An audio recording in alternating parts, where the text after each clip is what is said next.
우리에게 주시는 하나님의 말씀 우리 함께 보도록 하겠습니다. 베드로전서 2장 1절로 10절에 있는 말씀을 우리가 함께 보겠습니다. 베드로전서 2장 1절로 10절에 있는 말씀, 앞에 화면을 참고하셔도 좋고요.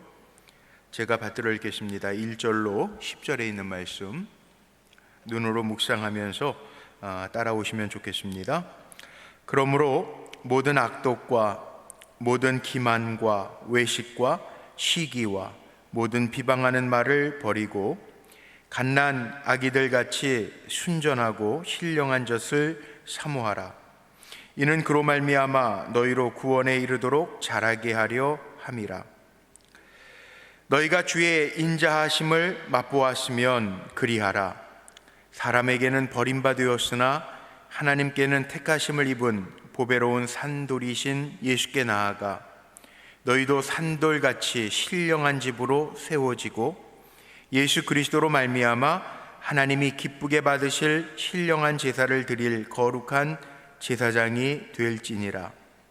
성경에 기록되었으되 보라, 내가 택한 보배로운 모퉁이 돌을 시온에 두노니 그를 믿는 자는 부끄러움을 당하지 아니하리라 하였으니, 그러므로 믿는 너희에게는 보배이나 믿지 아니하는 자에게는 건축자들이 버린 그 돌이 모퉁이의 머릿돌이 되고 또한 부딪히는 돌과 걸려 넘어지게 하는 바위가 되었다 하였느니라. 그들이 말씀을 순종하지 아니함으로 넘어지나니 이는 그들을 이렇게 정하신 것이라. 그러나 너희는 택하신 족속이요 왕같은 제사장들이요 거룩한 나라요 그의 소유가 된 백성이니 이는 너희를 어두운 데에서 불러내어 그의 기이한 빛에 들어가게 하시니 이의 아름다운 덕을 선포하게 하려 하심이라. 너희가 전에는 백성이 아니더니 이제는 하나님의 백성이요 전에는 긍휼을 얻지 못하였더니 이제는 긍휼을 얻은 자니라. 아멘. 오늘도 예배의 자리에 부름을 받은 우리 사랑하는 성도님들, 하늘의 복이 있으시기를 축복하고 주님과 동행하는 기쁨이 충만하시기를 주님의 이름으로 축복합니다. 오늘 말씀의 제목이 뭔지 혹시 아십니까? 진짜 성도로 살아가기. 진짜 성도로 살아가기. 요즘에 새벽마다 베드로전서, 지금 베드로후서 오늘 2장까지 오늘 새벽에 말씀을 나눴는데 이 배경을 제가 좀 소개를 해야 될 것 같아요. 베드로전서 1장 말씀을 제가 저녁에 8시, 9시 1시간 정도 말씀을 묵상하고 새벽 설교 노트를 만들어요. 베드로전서 1장 말씀을 그러니까 이제 며칠 전이었죠. 말씀을 묵상하고 새벽 설교 노트를 만드는데 제 마음속에요, 베드로전서 핍박 가운데 있는 성도들에게, 고난 가운데 있는 성도들에게 사도 베드로가 나그네 된 성도들에게 내가 편지한다, 베드로전서 1장 1절 그렇게 시작을 하는데, 제가 그 말씀을 묵상하면서요, 하나님 저에게 주시는 감동이에요. 어떤 감동을 주시냐면, 요즘에 이렇게 힘들고 어려운 때를 지나면서 하나님이 우리를 진짜 성도로 다듬어 가신다라고 하는 그런 마음이 들어요. 혹시 기억나시는지 모르겠습니다. 지난 주일 주보에 제가 그래서 우린 성도입니다 라는 제목으로 칼럼을 썼어요. 우린 하나님의 기업인데 우린 성도입니다. 베드로전서 1장의 말씀을 가지고 정말 우리가 한번 점검해 봤으면 좋겠다 라고 하는 마음으로, 그러면서 말씀을 준비하는 가운데 제 마음속에 기도가 되어지는 게 뭐였냐면, 하나님이 저에게 질문하시는 거예요. 너도 진짜 성도니? 너 진짜 목사니? 이 어려운 때 지나면서 주님 바라보고 있니? 주님이 나에게 주시는 감동을 따라 내가 살아가고 있니? 두려움이 없니? 부활의 능력을 믿니? 어렵다고 지쳐있지는 않니? 이 질문이, 베드로전서 1장에 나와 있는 질문이 저에게 아주 큰 영적인 감동과 도전으로 다가오는 거예요. 그래서 제가 그 다음날 새벽 말씀을 전하고 바로 주보 컬럼을 미리 썼어요. 우리 정말 성도입니까? 우린 성도입니다. 그 마음으로 썼어요. 예수 믿고 사는 우리들이 성도죠. 그리스도인이라고 우리가 이야기를 하죠. 근데 성도라고 하는 말은 이 신약 성경에 나오는 초대교회 성도들, 성도라고 하는 말은 하키오스라고 하는 헬라어를 쓰는데요, 이 하키오스라고 하는 말은 거룩한 무리, 말 그대로 성도, 한자로 잘 푸른 것 같아요. 거룩한 무리예요. 그런데 세상과 구별되어져 있는 사람이 성도예요. 하키오스, 세상과 구별되어 있는 사람. 세상과 구별되어졌다라고 하는 건 바리새인처럼 이름만, 무늬만 거룩한 것처럼 보여지는 것이 아니라 이 세상의 죄악으로부터 분리되어져 있는 사람. 자, 분리가 되어져 있으면 보입니다. 가까이 있으면 잘 안 보여요. 손바닥에 손금도요, 바짝 붙여서 보면 안 보여요. 근데 멀리 좀 이렇게 떨어뜨려 놓고 보면 보여요. 한번 해보세요. 손바닥 피셔서 얼굴 가까이 한번 대보세요. 손금이 보이나? 너무 가까이 있으면 안 보여요. 근데 좀 떨어뜨려 놓고 보세요. 한 30cm 정도 떨어뜨려 놓고 손금 보이죠? 보여요. 그리스도인들은 세상과 달리 사는 사람들이 아니고요, 세상의 죄를 분리해서 볼 줄 아는 사람이에요. 자, 하나님의 말씀을 읽으면서도 하나님이 기뻐하시는 게 뭔가, 죄가 뭔가 분별할 줄 아는 사람이 성도예요. 뭐가 죄인지 모르고 세상 사람들이 말하는 대로 뭐가 똥인지 된장인지도 모르고 세상 속에서 살아가는 사람은 성도가 아니에요. 교회 왔다 갔다 한다고 성도가 되는 것은 아니에요. 성도라고 하는 것은 바리새인처럼 겉모습만 경건하게 금식하고 기도하는 모습을 갖추었다고 성도가 아니라 세상의 죄로부터 분리되어져 있는 사람이, 구별된 사람이 성도라는 거예요. 그러니까 성도는 이 세상과 아무런 관계가 없는 사람이 아니라 오히려 성도는요, 거룩함으로 하나님의 통치하심을 이 세상에서 실현시키기 위하여 우리가 애쓰고 노력하는 의의 병기, 이게 성도예요. 그래서 성도에게는 무엇이 주어지냐 하면 베드로전서 1장엔 그렇게 표현되어져 있어요. 성도에게는 하나님의 영광, 하나님의 복이 우리에게는 주어져 있어요. 그래서 지난주 주보에 우린 성도입니다, 베드로전서 1장 말씀 제가 새벽 강의하면서 저에게 도전했던 질문들 8가지 가지고 우리 한번 점검해 봅시다. 그리고 제가 그거 쓴 거예요. 그러면서 제 마음속에 금요철야 우리 소속 목사님들, 부목사님들 한 번씩 말씀 전했는데, 금요철야 때 제 마음속에 어떤 감동이 있었냐면, 진짜 성도, 그 진짜 성도로 살아가기, 또 다음 주에는 진짜 교회를 세워가기. 내가 진짜 성도냔 말이에요. 성경의 대부분의 이야기를 한번 보세요. 진짜 성도, 가짜 성도가 있어요. 구별된 하나님의 백성들의 이야기가 성경 이야기입니다.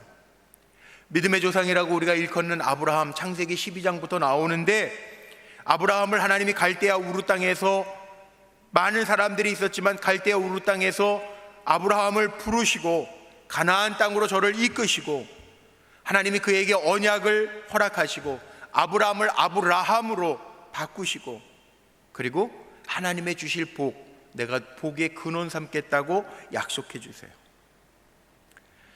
하나님이 이름을 바꿔주신 데에는 큰 의미가 있습니다. 성경의 이름이요, 제가 지어본 건 아니에요. 어느 구약성서 학자가 그런 글을 썼어요. 성경에 나오는 사람의 이름이 2950명이래요. 제가 지어본 건 아닙니다. 2950명의 이름이 나오는데 하나님과 연관되어져 있는 이름들이 1400개라는 거예요.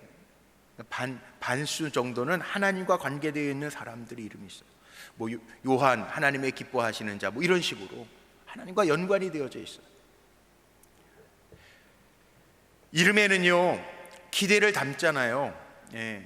우리 교회도 어느 집사님 아이 얼마 전에 낳는데 애 이름 뭐 아빠가 원하는 이름, 엄마가 원하는 이름 그게 두 개 다 잘 안 맞아가지고 둘이 의논해가지고 여자아이를 낳는데 로이, 여호와는 나의 목자, 로이라고 하는 이름으로 지은 우리 집사님도 있어요. 이 이름은 뭔가 의미를 담고 뜻을 담고 거기에 정말 부모로서 이름 지어줄 때에도 뭔가 바램을 담아서 짓잖아요. 하나님도 마찬가지예요. 아브라함을 아브라함으로 바꿔주시고 우리도 마찬가지예요. 세상에서 살아가는 사람, 많은 사람들 중에 하나지만 그것이 아니라 빌립보서 3장 20절에 나와 있는 것처럼 우리는 천국의 시민권자로 하나님이 불러주셨다는 거죠. 세상 사람들과 구별되게 우리를 살아가도록 그렇게 성도답게 살라고 불러주십니다. 근데 우리는 정작 성도답게 살아가고 있는가? 성도답게 살아가고 있는가? 오늘 온라인으로 예배드리는 분들이나 성전에 와서 예배드리는 분들이나 다 나는 성도지, 성도니까 예배드리고 있지, 그렇게 생각하실 겁니다. 맞습니다.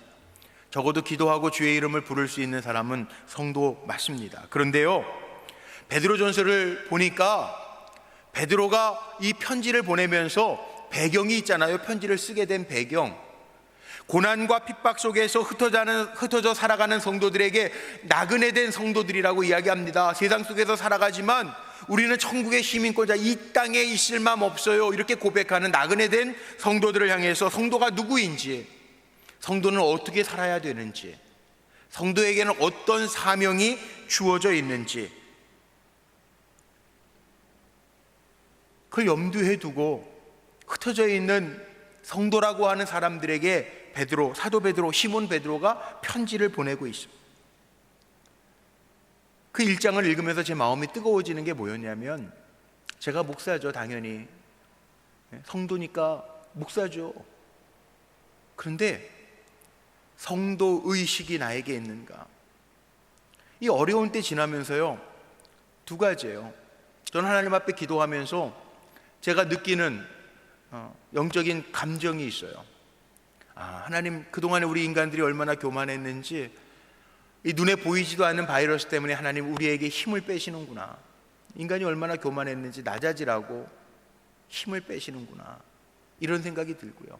하나님 편에서는요, 이런 기회들을 통해서 하나님 구별해내시는 거예요. 성경에 나와 있는 것처럼 키질 하시는 거라고, 알곡과 가라지를 하나님 구별해내시는 거라고요. 아닌 것 같아요? 여러분 기도 한번 해보세요. 그러면서 제 마음속에 도전이 되는 거예요. 우리가 정말 성도인가? 컬럼을 그런 마음으로 썼는데 깊이 읽어보셨는지는 모르겠어요. 그런데 한번 점검해 보자고요. 정말 그런가? 내가 진짜 성도인가? 저는 우리 불꽃교회 성도님들이 진짜 성도였으면 참 좋겠어요. 진짜 성도.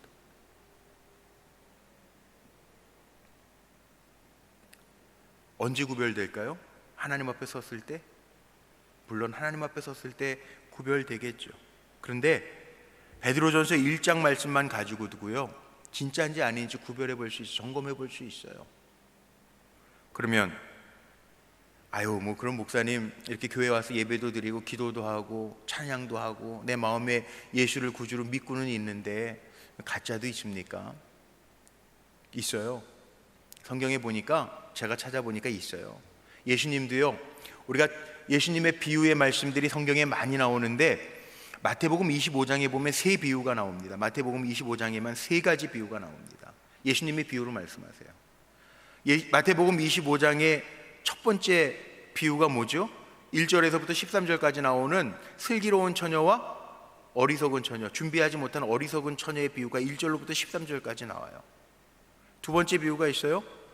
마태복음 25장 하면 우리 머릿속에 딱 떠오르는 거예요. 달란트 비유 있죠. 달란트 비유. 14절서부터 30절까지는 달란트 비유가 있어요. 다 종들이에요. 종들이 능력에 따라서 5달란트, 2달란트, 1달란트 받았을 뿐인데 달란트 비유가 나와요. 그 다음에 마태복음 마지막 25장 마지막에 나오는 비유가 뭐냐 하면 양과 염소 비유예요. 31절서부터 마지막까지 나오는 양과 염소의 비유. 그 뭐예요? 양과 염소가 똑같이 집에서 기르는 동물들 아니에요. 양과 염소는 그 당시에 집에서 기르는 동물들이에요. 우리가 강아지 기르듯이 똑같이 있어요. 그런데 양과 염소를 주님이 구별하는 비유를 드세요. 어떻게 행동했느냐에 따라서 양과 염소를 구별하고 왼쪽 오른쪽 나누고 하나는 의의 반열에 하나는 영벌의 반열에 나누시는 이야기가 나와요. 46절에 보면 의의 반열에서는 양이 있고요, 버려지는 영벌을 받는 염소와 같은 이들이 있다는 거예요. 이게 뭐예요? 이 마태복음 25장에 나오는 예수님의 비유가 뭐예요? 가짜와 진짜가 분명하게 있다는, 잘 준비한, 똑같이 혼인잔치에 참여한 자들인 것 같은데 잘 준비한 슬기로운 처녀 5이 있고요, 미련한 처녀 5이 있어요. 다 똑같은 종인데 충성되게 일했던 종이 있고요, 묻어놨던 게으른 종이 있어요. 다 집에서 기르는 동물들인데 우편에서 의인의 반열에 서는 양과 같은, 정말 진실되게 행동했던, 사람을 대할 때도 주님 대하듯이 대했던 양과 같은 사람이 있고요, 염소와 같이 치 받는 사람, 흩어뜨리는 사람 있어요. 가짜와 진짜가 있다는 거예요. 성도는요, 어떤 사람이냐? 마태복음 25장에 나오는 그 비유를 통해서 가짜와 진짜가 있다라고 하는 걸 전제하고 베드로전서 1장을 읽어보니까 어떤 말씀들이 나오는지 아세요? 제가 이거 주보의 칼럼에다 쓴 얘기입니다. 1절 2절 말씀에 보면 성도는요, 세상을 사는데 흩어져 사는 나그네지만 성령의 인도하심을 받는 거룩한 사람들이 성도예요. 제가 시간이 없으니까 1장 다 찾아서 강해식으로 설교는 안 할게요. 성도가 세상에 우리 같이 세상 속에서 사는 사람들인데 세상 방법대로 사는 사람이 아니고 우리는 거룩한 영, 하나님의 영, 성령의 인도하심을 따라 거룩하게 사는 사람들이 성도예요. 세상 사람들은 인권주의, 휴머니즘 이야기하면서 자꾸 우리를 혼동케 해요. 근데 우리의 삶의 기준은요, 성경이에요. 성경. 죄는 죄예요. 죄를 죄라 할 수 없는 세상을 우리가 사니까 너무나도 힘든 거예요. 죄는 죄예요. 죄를 죄라고 선포하면 세상은 공격해요. 인권을 빙자해서 공격해요. 근데 우리는 인권보다 먼저 더 중요한 거, 하나님의 권리이잖아요. 하나님의 주권이 있잖아요. 그걸 인정하지 않으면서 어떻게 성도가 되겠어요? 하나님의 거룩한 영을 따라 살아가는 거, 이거 우리가 감당해야 할 몫이라는 거예요. 우리 사랑하는 성도님들, 하나님의 뜻을 이루며 사시기를 주의 이름으로 축복합니다. 모를 수는 있어요. 그러나 모를 때 우리가 적어도 성도라면 세상 속에서 살아갈 때 하나님에게 묻는 거죠. 기도, 하나님 앞에 묻는 거죠. 성령이요, 나를 인도하여 주옵소서. 성령의 인도하심을 따라 거룩함을 지킬 수 있는 것, 그게 성도라는 거예요. 저는 우리 성도님들이 그렇게 살 수 있게 되시기를 주의 이름으로 축복합니다. 우린 말씀의 도를 따라 사는 사람들이잖아요. 베드로전서 1장 3절 말씀에 보면요, 성도는 누구냐? 그리스도의 부활을 믿는 산 소망을 가지고 사는 사람이 성도라는 거예요. 3절 말씀에 그렇게 기록되어 있어요. 부활의 능력을 믿어요. 산 소망 가지고 살아요. 끝이 아니에요. 우린 죽음이라고 하는 문을 통해서 영원한 생명을 얻을 하나님의 백성, 성도예요. 썩지 아니할 유업을 받은 사람들이에요. 이게 성도예요. 비굴하게 살지 말고 세상과 적당하게 타협하지 말고 우리는 썩어질 세상의 것이 아니라 썩지 아니할 하늘의 유업을 가지고 있는 사람임을 기억하며 사시기를 바랍니다. 성도는 누구냐? 5절 말씀에 보면요, 믿음을 통해서 하나님의 능력으로 보호하심을 받는 사람이 성도예요. 어렵고 힘들다고요 움츠려만 들지 마십시오. 생명을 얻으려고 하는 자는 잃을 것이요, 주를 위해서 생명을 내어놓는 자는 생명을 얻을 것이라. 좀 담대할 수 있어야 돼요. 우리는 믿음으로 살잖아요. 하나님 살아계신 거 믿잖아요. 아멘 아니십니까? 아멘이잖아요. 하나님 살아계시잖아요. 근데 우리 왜 하나님 안 살아계신 것처럼 비굴하게 살고 하나님 안 보시는 것처럼 숨어서 지내고 죄 짓고 그러냔 말이에요. 성도는 적어도 믿음을 통해서 하나님의 보호하심, 하나님의 능력으로 보호하심을 입는 사람, 내 능력이 아닌 하나님의 능력으로 사는 사람이 성도라는. 또 하나 6절로 7절 말씀에 보면 베드로전서가 쓰여진 목적이기도 한데요, 성도는 누구냐? 고난과 시험 중에도 기뻐할 수 있는 사람. 베드로전서 1장 6절로 7절, 앞에 화면은 2장이에요. 베드로전서 1장 6절로 7절 말씀에 보면 뭐라고 나와 있냐면 성도라는 사람들은 어떤 고난과 시험 속에서도 기뻐할 수 있는 사람이 성도라는 거예요. 왜? 주님 다시 오실 때 칭찬과 영광과 존귀가 우리에게 있기 때문에. 그래서 우리는 주님의 은혜를 바라보면서 끝까지 사는 사람, 은혜 아니면 살 수 없는 사람, 성도예요. 이따가 말씀 다 전하고 그 찬송 하려고 준비했는데, 우리 은혜 아니면 난 살 수가 없네. 우리 성도는 은혜 아니면 살 수가 없어요. 하나님의 은혜니까 사는 거예요. 성도는요, 내가 무지할 때, 믿음 없을 때 욕망 가운데 살았지만 14절로 17절 말씀에 보면 거룩하신 하나님을 두려워하는 마음을 가지고 사는 사람이 성도라는 거예요. 베드로전서 1장이 그렇게 나와 있어요. 하나님을 두려워하는 사람이 성도예요. 그리고 베드로전서 1장 22절에 뭐라고 나와 있냐면, 성도는 하나님의 말씀에 순종하고, 하나님의 말씀에 순종하고, 그리고 서로를 뜨겁게 사랑하는 사람. 이 말씀이 베드로에게는 꽉 박혀 있었기 때문에 베드로후서 1장에 보면, 베드로 전서가 아니라 두 번째 편지 1장에 보면 베드로가 뭐라고 이야기하냐면, 우리는 보배로운 믿음을 가진 성도인데 보배로운 믿음 위에 덕의 지식을, 지식의 인내를, 인내의 경건을, 경건의 형제 우애를, 형제 우애의 사랑을 쌓으라고 이야기합니다. 우린 성도라는 거예요. 왜 사랑이 가장 높은 덕목입니까? 사랑은 허다한 죄를 덮을 수 있기 때문에. 베드로전서 1장에도 마지막 절에 그렇게 나오잖아요. 성도는 어떤 사람이냐 하면 하나님의 말씀에 순종하면서, 순종하는 것으로 끝난다는 게 아니라 하나님의 말씀에 순종한다라고 하는 증거는 가장 큰 법이 뭡니까? 성경에 하나님 사랑, 이웃 사랑이에요. 서로 간에 피차에 뜨겁게 사랑하는 것. 진짜 성도입니까? 자, 1장만 가지고도 한번 생각해 보자고. 우리 뜨겁게 사랑하고 있습니까? 지금 하나님의 말씀에 순종하고 있습니까? 내 마음과 기분과 감정에 맞지 않으면 공격적으로 돌변하지는 않습니까? 가짜잖아. 비춰보면 가짜잖아요. 알면서도 실천 못하면 가짜잖아요. 믿음을 가지고 능력이 하나님 안에서 보호받는 게 성도라고 그랬는데, 하나님의 말씀에 순종하는 게 성도라고 그랬는데, 시험과 고난이 와도 기뻐하는 게 성도라고 그랬는데, 우리는 시험과 고난이 오면 불편하잖아요. 원망하잖아요. 만족감이 없잖아요. 노트를 다 새벽 설교 준비를 노트를 다 해놓고 나니까 제 머릿속에요, 제가 새벽에 간증했어요. 이 말씀 전할 때 제 머릿속에 떠올랐던 첫 목회의 박운예 할머니라, 지금 천국 가셨을 거예요. 제 30년 전에 77세셨으니까 지금 사셨으면 107세인데 꼬부랑 할머니셨기 때문에 지금까지는 안 살아 계실 것 같은데, 그 할머니가 생각나요. 그 할머니는요, 이렇게 장마철에 비가 오는데도 저 산 꼭대기에 사셨어요. 제가 섬겼던 그 벌천리, 단양 단성면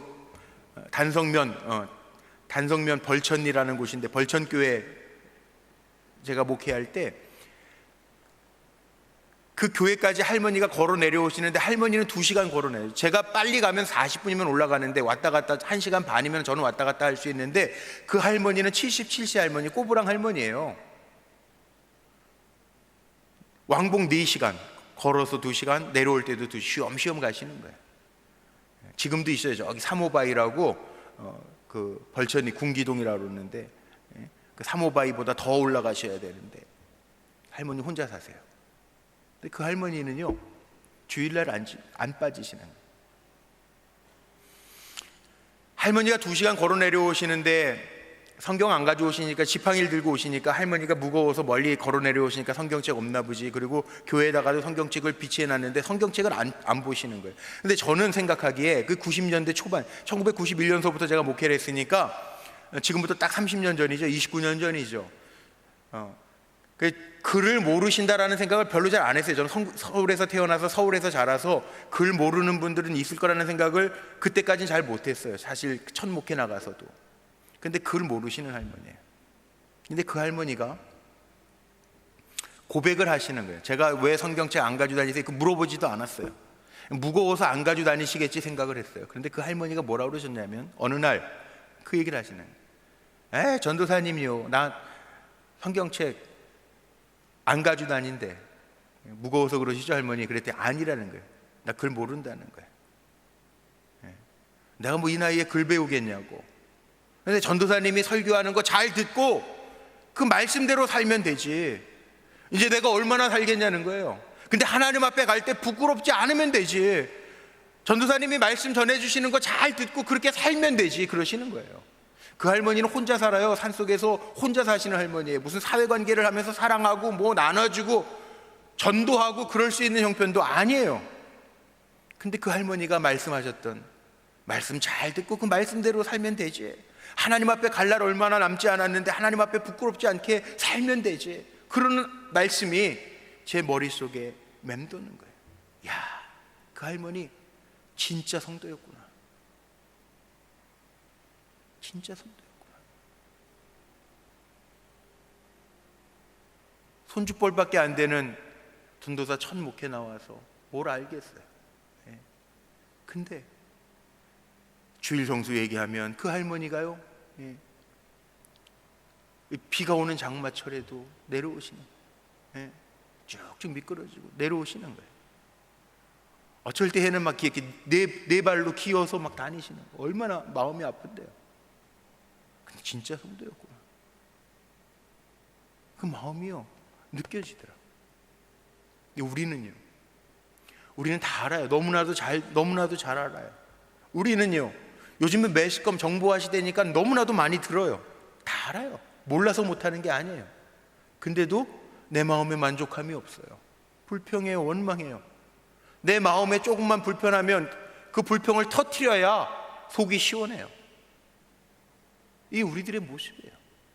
이게 정말 내가 진짜 성도인가?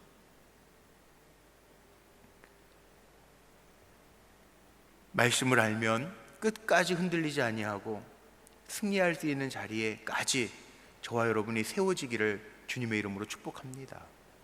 오늘 베드로전서 2장 말씀을 읽었는데 베드로전서 2장에 이어져 나오는 말씀도 그겁니다. 진짜 성도는 누군가? 오늘 우리가 너무나도 잘 아는 베드로전서 2장 9절 말씀에 보면 나오죠. 우리는 택하신 족속, 왕같은 제사장, 거룩한 나라, 그의 소유된 백성. 10절에 보니까 하나님의 백성. 이전에는 하나님의 백성이 아니었는데 하나님의 백성이고, 이전에는 긍휼하심이 없었는데 지금은 긍휼하심을 얻은 자니라. 진짜 성도는 뭐냐? 저는 오늘 이렇게 정리를 하고 싶습니다. 진짜 성도는요, 성도로서 하나님이 세상에서 구별해 내셨는데 성도로서 이름값 하는 사람이 성도입니다. 오늘 베드로전서 2장 오늘 읽은 말씀 본문들을 보십시오. 5절에 보니까 거룩한 제사장이라. 너희는 거룩한 제사장이래요. 거룩한 제사장이 될지니라. 예배죠, 예배. 하나님 앞에 예배하는 거, 내가 정말 하나님 앞에 정말 하나님이 받으시는 산 제사로 드려지고 있습니까? 9절 보세요. 택하신 족속, 왕같은 제사장, 거룩한 나라, 그의 소유된 백성. 왕같은 제사장, 왕도 제사장도 선지자도 하나님이 기름을 부으십니다. 왜? 구별한다는 의미예요. 하나님의 소유된 백성, 세상 백성에게 하나님이 관심 있는 게 아니라 하나님은 자기의 소유된 백성에게 관심이 있습니다. 여기 부모님들 자녀들 길러보신 분들은 다 알죠. 많은 아이들 무리 가운데 내 아이가 섞여 있으면 엄마 아빠의 눈에는요, 내 아이가 크게 보입니다. 찾아냅니다. 그게 부모입니다. 우리 하나님의 소유된 백성이라는. 세상에 많은 사람들이 있지만 우리는 하나님의 소유된 백성, 그 구별된 백성이라는 거예요.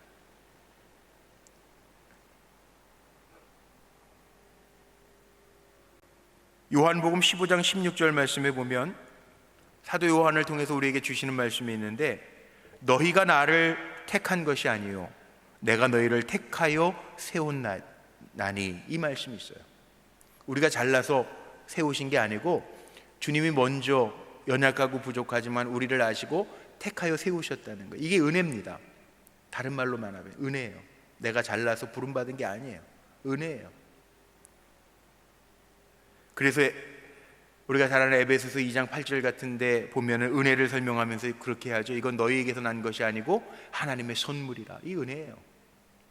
많은 사람이 있는데 우리를 구별하여 하나님이 불러내셨다는 이 은혜예요. 그러니까 이름값 해야 돼요. 하나님의 은혜를 받을 우리가 이름값 해야 돼요.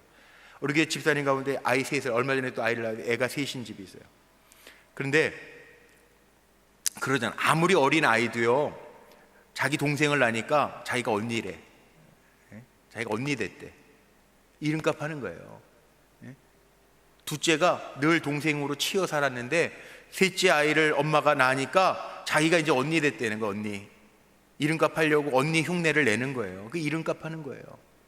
우리는요, 하나님이 세상에서부터 우리를 건져내시고 불러내셔서 목사로, 장로로, 권사로, 집사로, 성도로 세워주셨는데 우리 과연 이 땅에서 성도답게 빛과 소금의 역할을 감당하면서 살아가고 있는가? 성도는 이름값 하라는 거예요.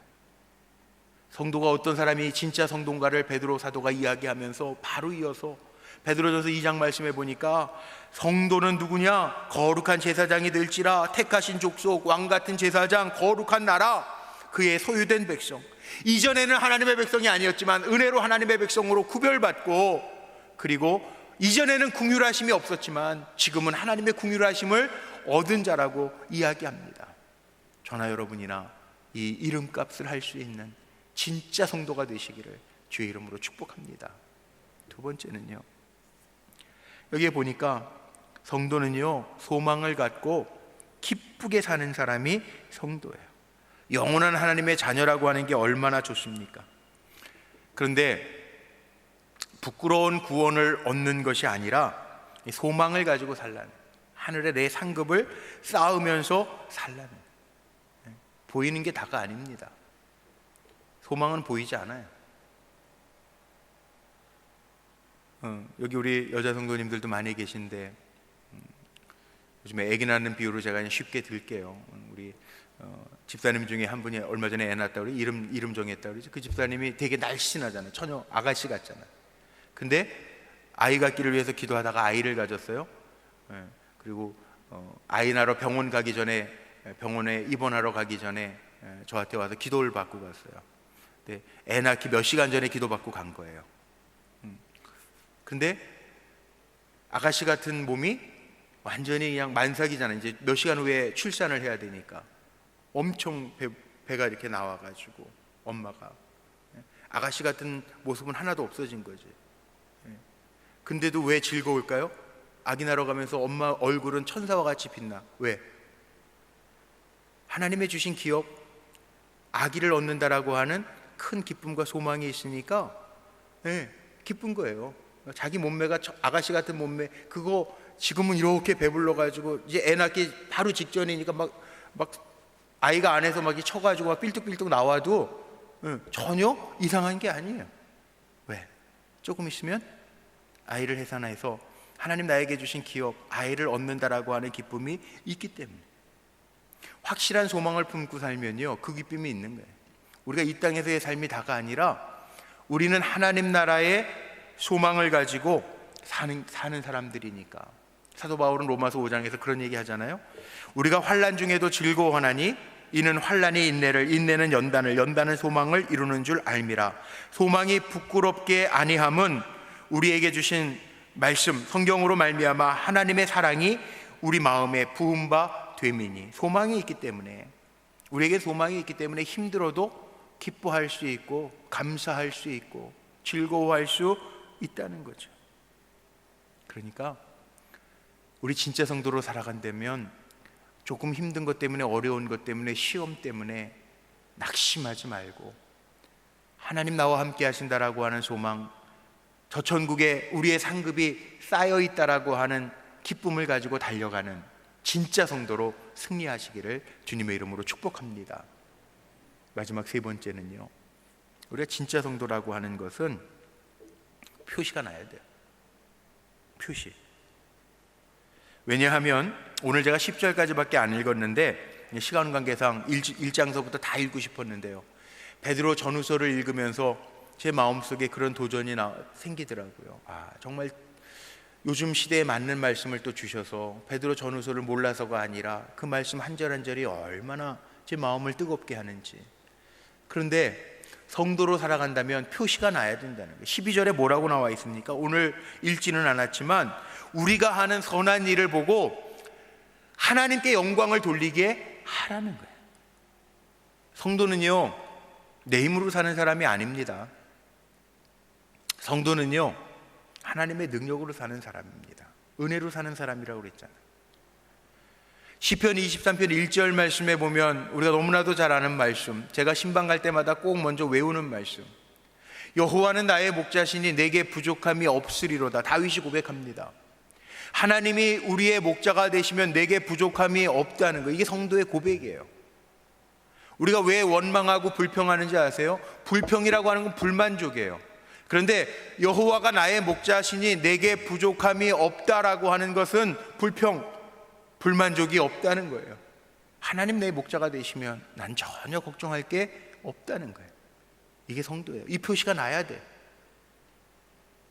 우리의 얼굴에요, 그 표시가 나야 돼. 그 표징이 있어야 돼요. 달라지는 거 아닙니까? 보세요, 10절 말씀에 전에는 하나님의 백성 아니에요. 근데 이제는 하나님의 백성이라는, 전과 후가 달라지는. 전에는 긍휼이 없어요. 그런데 이제는 긍휼이 있는 거예요. 성도가. 이 바뀌는 게 성도예요. 표시가 나야 돼. 전에는 불평과 원망이었는데 이제는 감사의 사람이 되어야 되는 표시가 나는 게 성도입니다. 전에는 포악한 사람이었는데 이제는 예수 믿고 나서 성도가 된 다음에는 비둘기와 같이 온유한 자가 되는 것이 성도입니다. 이전에는 세상의 물질이 힘인 줄 알았는데 근데 이제는 주님이 나의 힘 되셔서 나의 힘 되신 여호와여 내가 주를 사랑하나이다 고백하면서 사는 사람이 성도입니다. 전에는 약했는데 이제는 주님 때문에 강한 사람이 성도입니다. 표시가 나야 돼. 자, 그럼 결론을 내려야 될 텐데 이 정도까지만 해도 우리 성도님들에게 묻습니다. 내가 진짜 성도입니까? 집에 가셔서 다시 한번 베드로전서 1장, 2장을 읽어보면서 베드로전서 1장, 2장에는 이 성도가 누군지, 어떻게 사는 게 성도인지가 너무 구체적으로 잘 나와 있더라고요. 그렇다면 내가 진짜 성도인지 한번 물어보세요. 제가 서두에 얘기했습니다. 하나님 왜 이 전 세계를 어렵게 하셨는가, 힘들게 하셨는가? 하나님 몰라서? 하나님 능력이 없어서? 아닙니다. 성경에도 전염병이 나옵니다. 제가 주일 설교로 준비하고 있는 게 있는데 이번에는 회개에 대한 거, 평안, 감사, 회개, 8월 첫 주에 제가 말씀 전하려고 준비하고 있는데요, 하나님 몰라서가 아니에요. 이 광야길을 걸으면서도 우리 안에 평안이 있느냐? 최악의 상황 속에서도 우리에게 감사함이 있느냐? 이 환난 가운데에서도 진정으로 통회하고 자복하는 회개가 너희에게 있느냐? 하나님이 진짜와 가짜를 구별해 내시는 거예요.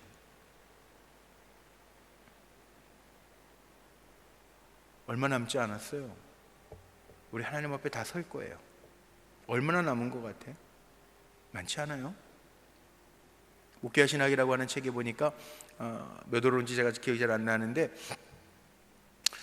우리 인간의 평균 수명이요, 우리나라 대한민국이요, 6.25 때 1950년도에는 46.5세예요. 46.5세 평균 수명이 6.25 때.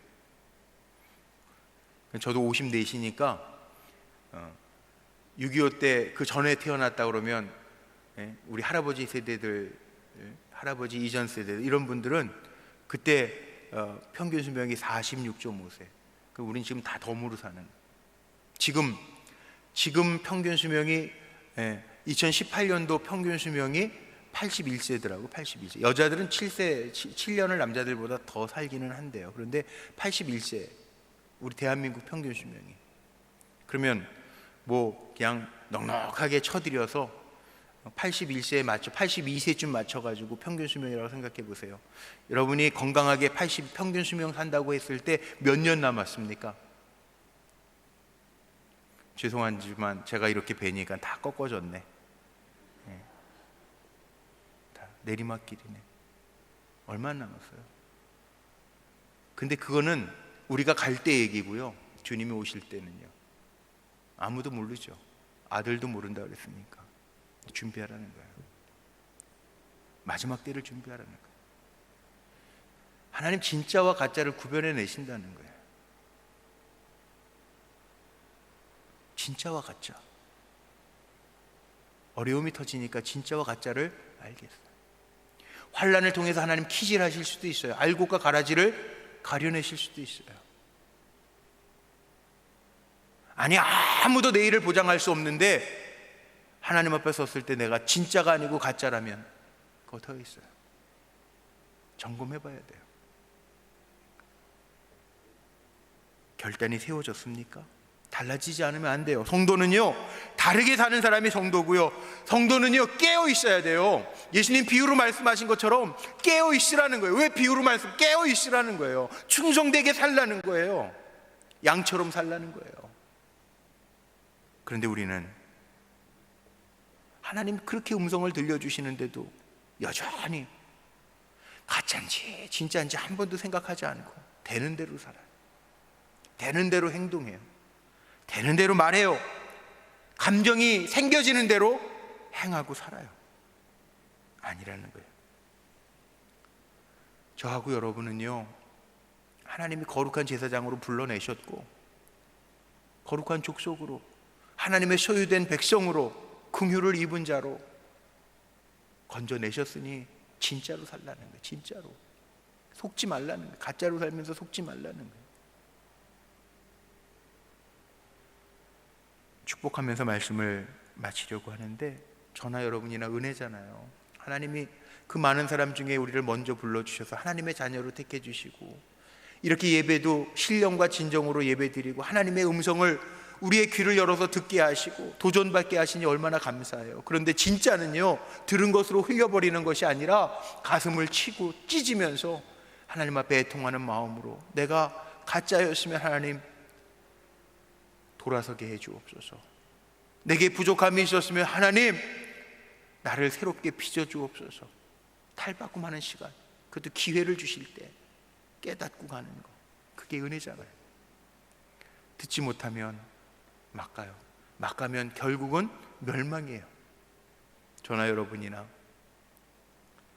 어려운 때 지나지만 그래도 이렇게 기도로 세워진 좋은 교회에서 신앙생활하게 하셨는데, 여기에서 신앙생활하는 것으로 끝나는 게 아니라 천국 갔을 때 진짜 성도였다고 하나님 앞에 칭찬받는 자리에 저와 여러분이 만나야 될 거 아니에요. 그 자리에서 만날 수 있는 진짜 성도님들이 되시기를 주님의 이름으로 축원합니다.